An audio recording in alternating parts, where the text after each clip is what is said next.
Nos destaques do Panorama CBN de hoje, eu conto para você que o Ministério Público de São Paulo pediu a internação provisória do adolescente que matou uma professora em um ataque a uma escola. O MP também pediu para que o jovem passe por uma avaliação psiquiátrica. E em mais um capítulo da série Joias das Arábias, o subprocurador-geral de Contas vai entrar com uma ação para que o ex-presidente Jair Bolsonaro devolva o terceiro conjunto de joias recebido da Arábia Saudita. E na economia, informação importantíssima: a nova taxa de juros do empréstimo consignado para os aposentados e pensionistas do INSS mudou de novo e agora ficou em 1,97% ao mês. Panorama CBN. Olá para você que está ouvindo o Panorama CBN, eu sou a Juliana Prado e vou te contar em menos de 30 minutos tudo o que foi notícia nesta terça-feira, dia 28 de março de 2023. E eu começo esse episódio de hoje pela economia, porque o Copom, o Comitê de Política Monetária do Banco Central, divulgou hoje a ata da reunião da semana passada, em que ficou decidido que a taxa básica de juros no país vai continuar em 13,75% ao ano. Essa ata é tipo um resumo do que foi discutido na reunião do Banco Central e esse documento era muito esperado pela equipe econômica do governo Lula, porque este documento mostra de forma detalhada as justificativas dadas pelos membros do Copom que decidiram não mexer na taxa de juros. E essa ata aí que foi divulgada hoje está cheia de recados para o governo. E o recado foi bem claro, que um novo arcabouço fiscal sólido e crível pode facilitar a queda da inflação no Brasil. Ou seja, os membros do Copom sinalizaram nas entrelinhas que, se o governo federal criar uma série de regras para controlar e colocar limites nos gastos públicos, e se realmente essa regra for bem fundamentada, nas próximas reuniões o Copom pode rever a taxa de juros, já que aumentar a taxa é um instrumento usado quando a inflação está lá nas alturas. E isso pode beneficiar o seu bolso. Então, o Banco Central aumenta a taxa de juros com o objetivo de tentar trazer a inflação para dentro da meta. Para você ter uma ideia, o IPCA, que é a nossa inflação, acumula uma alta de mais de 5% e a meta deste ano é de 3,25%, podendo chegar a 4,75%. Então, por isso que esse arcabouço fiscal é muito esperado para que a nossa inflação fique mais controlada e a taxa de juros também. Lembro você que a taxa de juros influencia diretamente no empréstimo, também na nossa inflação. E esse recado aí que foi dado pelo Banco Central foi dado porque a instituição está sofrendo várias críticas, não só do presidente Lula, mas também de ministros do governo para reduzir a taxa Selic. E durante a programação a gente ouviu o economista Roberto Troster para saber a opinião dele e a análise sobre esta ata do Copom. E ele disse que o recado foi dado e está bastante claro. O recado está dado, é um recado bem dado. Eu acho que o risco fiscal existe, as projeções do mercado mostram uma relação dívida-PIB crescendo nos próximos anos. Uma observação é que a gente tem regras fiscais desde a Constituição de 1967. Todas foram, em maior ou menor grau, desrespeitadas. Então nós temos não só que fazer uma regra fiscal, como uma regra fiscal crível. Não dá para gastar mais do que ganha indefinidamente. O Copom citou que a inflação no nosso país segue persistentemente elevada e deve demorar a se dissipar, o que requer um compromisso e determinação do Banco Central com um aperto mais prolongado, ou seja, sugerindo aí a manutenção das taxas de juros elevadas pelos próximos meses. Bom, depois aí da divulgação da ata do Copom, o ministro da Fazenda, Fernando Haddad, disse que as explicações na ata veio com termos melhores do que o comunicado que foi dado brevemente na semana passada. Eu acredito que está em linha com o comunicado, mas da mesma forma que aconteceu no Copom anterior, a ata com mais tempo, né, de preparação veio com termos eu diria, mais condizentes com as perspectivas futuras, né, de harmonização da política fiscal com a política monetária. Haddad também disse que a proposta do arcabouço fiscal elaborada pelo governo para substituir o teto de gastos vai ser divulgada ainda nesta semana. Veremos se isso de fato vai se concretizar. Enquanto isso, o mercado financeiro ficou bem animado com essa ata do Copom. A Bolsa de Valores de São Paulo, por exemplo, fechou o dia em alta de 1,46% aos 101.128 pontos. No mercado de câmbio, o dólar comercial fechou o dia em baixa de 0,80%, cotado a R$ 5,165. Já o euro encerrou o dia com uma leve baixa de 0,32%, cotado a R$ 5,604. Vou continuar falando de economia por aqui, porque hoje rolou aquela reunião com integrantes do Conselho Nacional de Previdência Social para decidir como vai ficar os juros do empréstimo consignado para os aposentados e pensionistas do INSS. Esse empréstimo consignado está suspenso há 13 dias, depois que o ministro da Previdência aprovou uma redução do teto dos juros de 2,14% ao mês para 1,70%. Com isso, houve uma verdadeira debandada dos bancos que decidiram não oferecer mais essa modalidade de empréstimo. E para resolver essa situação, várias reuniões foram marcadas ao longo desses 13 dias. E como não teve um consenso entre os ministros do governo e os bancos, o presidente Lula bateu o martelo e decidiu que a nova taxa de juros para este empréstimo será de 1,97% ao mês. Depois, o Conselho aprovou esta proposta e essa nova taxa vai ser reavaliada em um prazo de 30 dias. Então, ela pode ser alterada, mas o que temos de fato é o seguinte: a taxa saiu de 1,70% para 1,97% ao mês. Digamos aí que este martelo batido por Lula é um meio termo, porque as negociações entre os representantes dos bancos e o Ministério da Fazenda indicavam um percentual de 1,99% para que essa linha de crédito fosse reaberta aos beneficiários do INSS. Já os aposentados, em uma carta que foi enviada ao ministro da Previdência, Carlos Lupe, defendiam 1,90% ao mês. Agora, com essa decisão aí de 1,97% ao mês, os bancos privados e públicos vão decidir se vão oferecer ou não esta modalidade de empréstimo novamente. A Caixa Econômica Federal, por exemplo, já informou que pretende reabrir essa linha de crédito ainda nesta terça-feira. Daqui a pouquinho eu vou voltar a falar sobre economia aqui neste episódio, porque eu preciso trazer outras informações que rolaram ao longo deste dia. E hoje teve uma atualização importante de uma história que a Bianca Santos trouxe para você na edição da manhã do Panorama CBN. E eu estou me referindo ao novo kit de joias que apareceu aí, que foi dado de presente pelo governo da Arábia Saudita para o ex-presidente Jair Bolsonaro. Dentre as joias recebidas neste terceiro conjunto está um Rolex de ouro branco cravejado de diamantes. Só ele é avaliado em mais de R$360 mil. Esse conjunto também é composto por uma caneta Chopard, que é uma marca de joia super conceituada, um par de abotoaduras de ouro branco e diamantes e também um anel feito de ouro branco e com pingentes cravejados em brilhantes. Junto aí ao relógio, somam R$500 mil.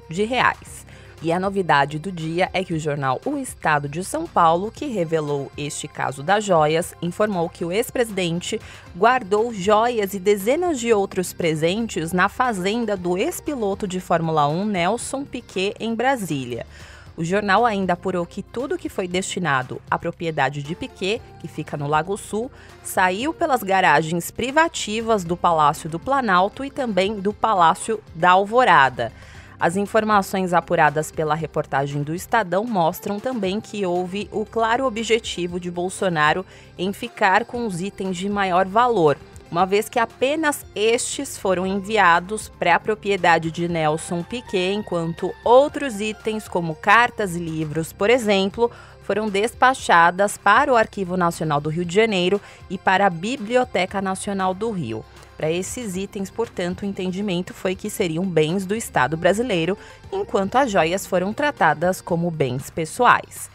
O Estadão também procurou Nelson Piquet para questioná-lo sobre os motivos de guardar na propriedade dele os bens que Bolsonaro alega que são dele, apesar desse entendimento de Bolsonaro contrariar a lei que determinou o Tribunal de Contas da União em 2016. Mas Nelson Piquet não respondeu à reportagem. E após a revelação deste novo capítulo desta série, desta história, o subprocurador-geral de Contas, Lucas Furtado, do Tribunal de Contas da União, informou que vai entrar com uma ação para que o ex-presidente Jair Bolsonaro devolva esse terceiro conjunto de joias recebido da Arábia Saudita.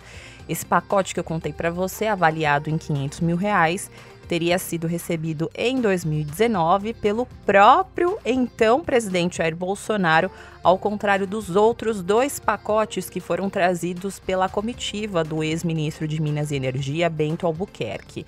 Um pacote foi apreendido no aeroporto de Guarulhos, como você já sabe, e o outro conjunto estava com Bolsonaro e foi devolvido na semana passada, junto às armas que também seriam presentes do governo da Arábia Saudita. Hoje também o senador Humberto Costa, vice-presidente nacional do PT e presidente da Comissão de Assuntos Sociais do Senado, enviou um documento ao Ministério Público do Tribunal de Contas da União para que seja aberta uma apuração sobre esse terceiro pacote de joias.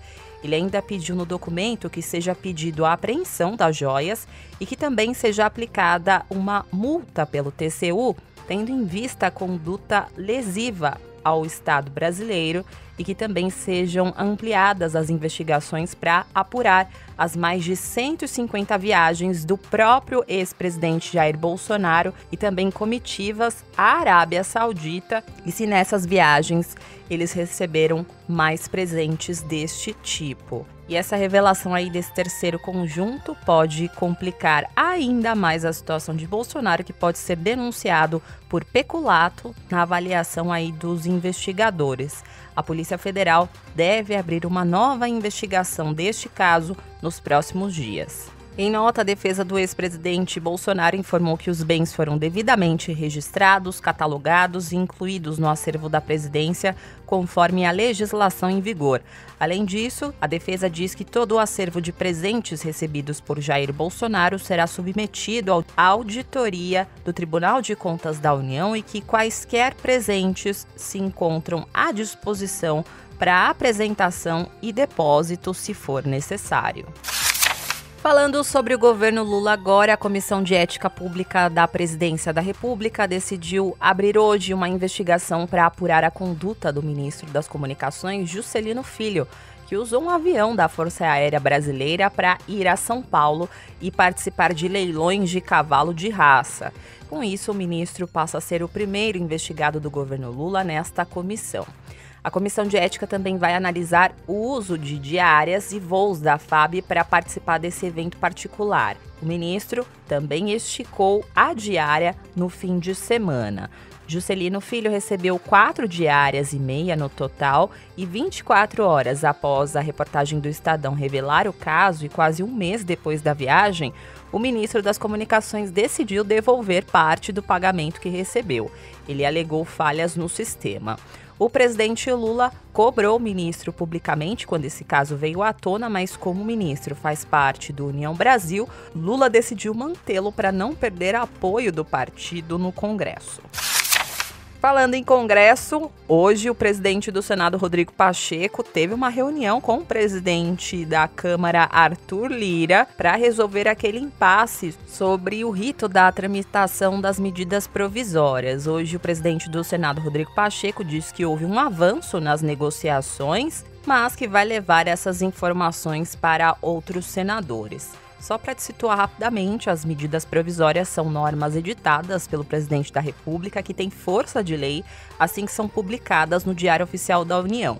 E depois de ser publicada, essa medida provisória é analisada por uma comissão mista formada por deputados e senadores. E em seguida, esta medida é votada na Câmara e no Senado. Só que na pandemia, o rito desta tramitação das medidas provisórias foi encurtado, suspendendo a necessidade da análise das comissões mistas. E na semana passada, Rodrigo Pacheco, na condição de presidente do Congresso e também atendendo a um pedido de parlamentares, determinou a retomada das comissões mistas, o que deixou Arthur Lira bem pistola. Todas as medidas provisórias editadas pelo governo Lula ainda estão dentro do prazo de validade e podem ser prorrogadas, mas como ainda há medidas editadas no governo Jair Bolsonaro nessa fila aí para análise, o governo Lula busca aí uma alternativa para que nenhum ato editado já no governo Lula perca a validade, porque senão vai ter uma paralisia geral do governo. Hoje, o presidente da Câmara e do Senado se reuniram para discutir novamente essa questão e Pacheco disse que a reunião foi cordial e que vai levar para análise dos líderes no Senado essa proposta da Câmara para resolver esse impasse. Ontem, os deputados apresentaram uma proposta que mantém as comissões mistas para análise das medidas provisórias, mas estipula que elas têm um prazo máximo, que hoje não existe. Além disso, eles decidiram que estas comissões devem ser compostas por maioria de deputados, ou seja, 3 para cada senador. No modelo atual, são 12 deputados e 12 senadores, algo bem equilibrado. Rodrigo Pacheco disse que vai levar essa sugestão, mas adiantou que abrigar mais deputados que senadores em comissões mistas de medidas provisórias já enfrenta aí uma dificuldade no Senado, porque é uma proposta desequilibrada. O que nós não podemos é condicionar isso à apreciação das medidas provisórias, porque elas já foram editadas, é nossa obrigação entregar tudo que está contido nessas medidas provisórias, apreciá-las efetivamente, segundo o rito atual. Mas para além dessa questão conceitual e da razão de ser dessa paridade, no regimento comum das duas casas há uma previsão muito expressa de que nas comissões mistas a composição é paritária. Então o que propõe a Câmara é uma exceção nas comissões mistas de medida provisória, que é uma exceção que, a princípio, encontra dificuldades em relação não só à realidade praticada até aqui, mas também à força do regimento interno do comum. Mudando completamente de assunto, eu vou atualizar você sobre aquele ataque que um aluno fez em uma escola ontem em São Paulo. Contei todos os detalhes ontem aqui na edição da Noite do Panorama CBN, então se você perdeu, vai lá dar uma conferida. Hoje, o que temos de atualização sobre esse caso? O corpo da professora Elizabeth Tenreiro, de 71 anos, e foi morta após ser esfaqueada por esse aluno dentro da sala de aula, foi enterrado sob aplausos. A cerimônia foi restrita aos amigos e familiares e foi marcada por forte emoção de alunos e colegas da Escola Estadual Tomásia Montoro. A professora Cíntia Barbosa, que conseguiu imobilizar o agressor, esteve no local bastante emocionada e disse ser difícil falar sobre esse caso. Eu vou me limitar a tudo isso que eu estou sentindo agora e expressar ali dentro, agora com os meus colegas, que embora o momento não seja para isso, ou talvez seja, porque é uma confusão de sentimentos, mas eu quero passar energia para os meus colegas, para a família, para toda a nossa comunidade escolar também, para todo um sistema de educação. Então eu vou lá agora, tá bom? Obrigada. Só amor. A nossa repórter Gabriela Rangel ouviu muitos relatos de alunos de como a professora era amorosa e atenciosa com todos eles. Ela brincava com a gente, dançava, fazia coisa assim que não é qualquer professor que faz, ela era diferente, fora do normal. Eu lembro que eu entrava na sala de aula, aí eu gritava o nome dela, Beth, fazia um formato de coração pra ela assim com a mão, ela respondia de volta, mandava beijo, ela era muito gente boa com a gente. Ela gostava muito do meu irmão, falava que amava meu irmão, falava com minha mãe e tudo. Eu compartilho a mesma coisa que eles. A gente só quer prestar respeito aos familiares e a gente quer justiça e mais segurança nas escolas. A advogada da família de Elizabeth falou com a imprensa porque os familiares preferiram não falar após o enterro. E a advogada disse que a preocupação agora é que o caso sirva para uma reformulação na segurança das escolas. Só que a gente não quer que esse caso vire somente uma estatística. A gente quer que esse caso ele represente mudanças reais na estrutura que temos hoje em relação à segurança pública. Então, de fato, o legado que ela deixou é em relação tanto à família dela e também essa questão da educação. A professora que dava aula como vocação deixa 3 filhos e 4 netos. Hoje também, um dia após esse ataque, alunos da Escola Estadual Tomásia Montoro, na Vila Sônia, na zona oeste da capital paulista, fizeram uma vigília na porta da unidade.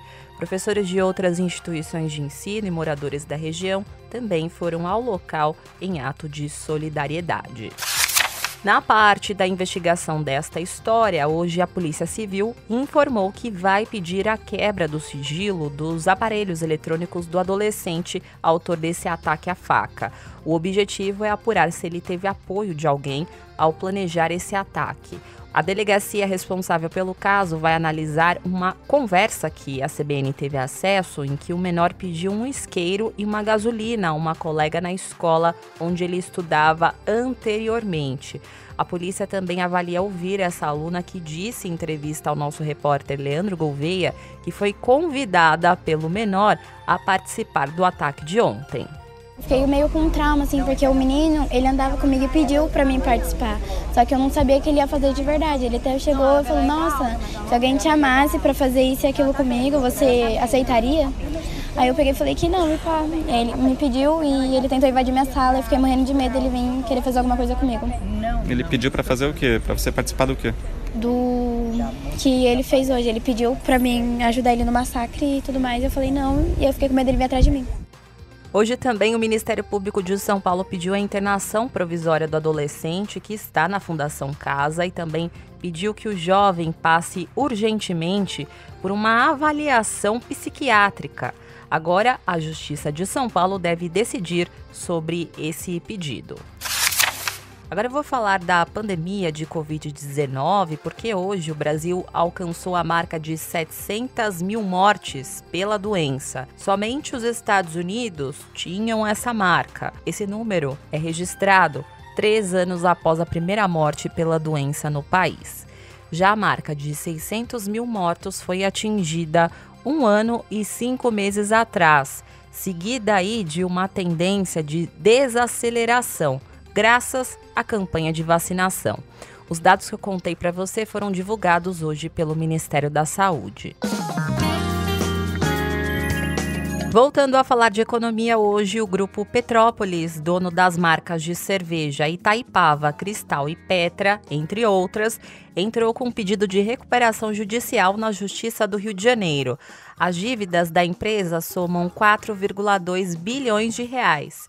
E desse total, 48% são financeiras e 52% são com fornecedoras e terceiros. A empresa afirma que as medidas eram urgentes para evitar um iminente estrangulamento do fluxo de caixa.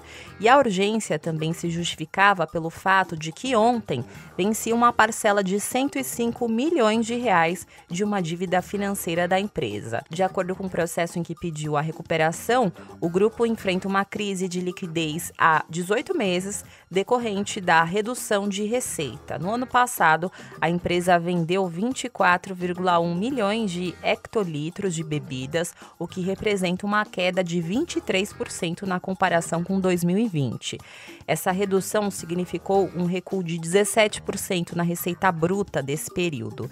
E ainda segundo o processo, o que agravou a situação do grupo foi o aumento da taxa Selic, que pressionou o nível de endividamento da empresa. Essa elevação no juro tem gerado um impacto de 395 milhões de reais por ano no fluxo de caixa da companhia.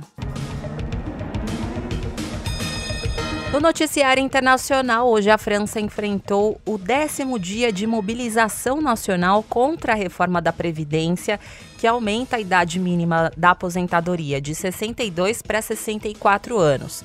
Cerca de 450 mil pessoas foram às ruas em Paris nesta terça-feira, segundo a Confederação Geral do Trabalho, que é um dos principais sindicatos do país. Mas estimativas da polícia parisiense indicam 93 mil participantes. Hoje também, garis da cidade de Paris, na França, encerraram a greve, que durou 3 semanas e gerou um acúmulo de 10 mil toneladas de lixo nas ruas. O anúncio foi feito pela Confederação Geral do Trabalho e a instituição disse que o término da mobilização não é o fim da luta contra a reforma da Previdência, que foi promovida e aprovada no canetaço pelo governo de Emmanuel Macron. Outra informação que movimentou o noticiário internacional hoje foi em relação a um incêndio que atingiu um prédio do Instituto Nacional de Imigração do México. O imóvel fica perto da fronteira com os Estados Unidos. O jornal espanhol El País informou que o incêndio começou com migrantes que estavam presos no local e, revoltados com a situação, eles colocaram fogo em um colchão. Ao menos 39 pessoas morreram. Segundo a agência de notícias Reuters, a maior parte das vítimas é de origem venezuelana.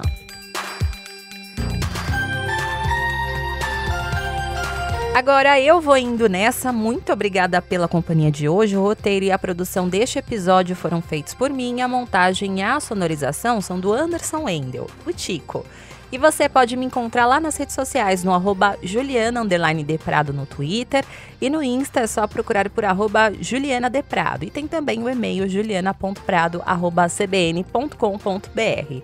E não se esqueça que amanhã tem a edição da Manhã do Panorama CBN, a partir das 7 horas da manhã, com a querida Bianca Santos. Combinado? Beijos pra você e até mais!